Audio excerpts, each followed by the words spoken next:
ஆரம்பிங்க, ஜபத்துல நீங்கள் பேச ஆரம்பியுங்கள். ஆதலால் நீங்கள் ஜபம் பண்ணும்போது, ஆதலால் நீங்கள் ஜபம் பண்ணும்போது என்ன பண்றாங்க இன்னைக்கு ஜனங்கள்?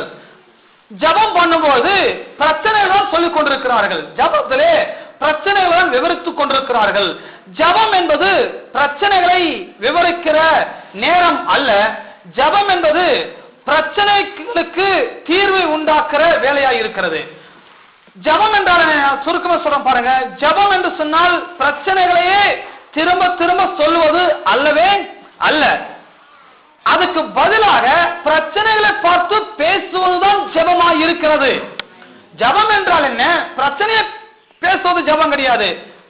எனக்கு வியாதி இருக்கிறது, என் நிலைமை இப்படி இருக்குது, வருமானம் கிடையாது, வேலை கிடையாது, ரொம்ப கஷ்டமா இருக்குது ஆண்டவரே, உமக்கு கண்ணில் ஆண்டவரே, நீர் ஏதாவது செய்யக்கூடாது ஆண்டவரே, கொஞ்சமாச்சு இறக்கம் பாராட்டக்கூடாது ஆண்டவரேன்னு சொல்லி நிறைய பேர் ஜபத்துல இப்படி புலம்பிக் கொண்டு இருப்பார்கள். இவங்க நினைக்கிறாங்க இப்படி புலம்புவதுதான் ஜபம் என்று சொல்லி.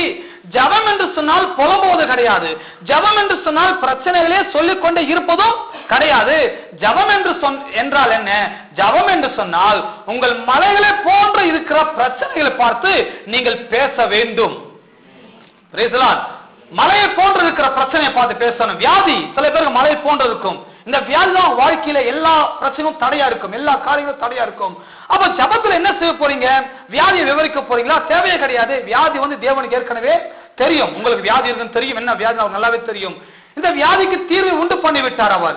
இப்ப நான் என்ன பேச வேண்டும்? வியாதியை விவரிப்பதை காட்டிலும் இந்த வியாதியை பார்த்து நான் பேச வேண்டும். வியாதி என்னும் மலையே இயேசுவின் நாமத்தில் பேர்ந்து சமுத்திரம் தள்ளுண்டு போ என்று நான் உனக்கு கட்டளை இடுகிறேன். இப்படி சொல்லி நானே உன் பரிகாரிய கட்டளை சொல்லியிருக்கிறார். ஒரு வார்த்தையின்படி எனக்கு சுகம் உண்டாக கடவுது.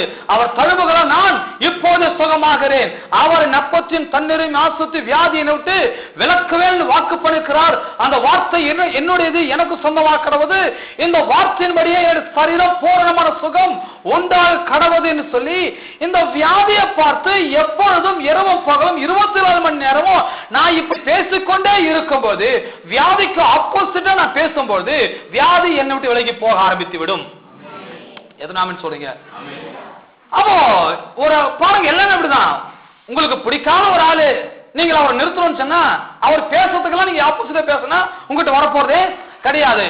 எது பேசினாலும் ஆப்போசிட்டா பேசினா, எது பேச எதிர்த்து பேசிக்கொண்டு இருந்தாலும் வரப்போறது கிடையாது. அப்போ உங்களுக்கு பிடிக்காத ஒரு ஆளை நிறுத்துவதற்கு இந்த எதிர்த்து பேசும்போது நின்று விடுவது போல நமக்கு பிடிக்காத இந்த வியாதி, நமக்கு பிடிக்காத இந்த கஷ்டங்கள், இந்த பிடிக்காத தொல்லைகள், தொந்தரவுகள், வறுமைகள், வியாகுலங்கள் இதெல்லாம் பிடிக்கல.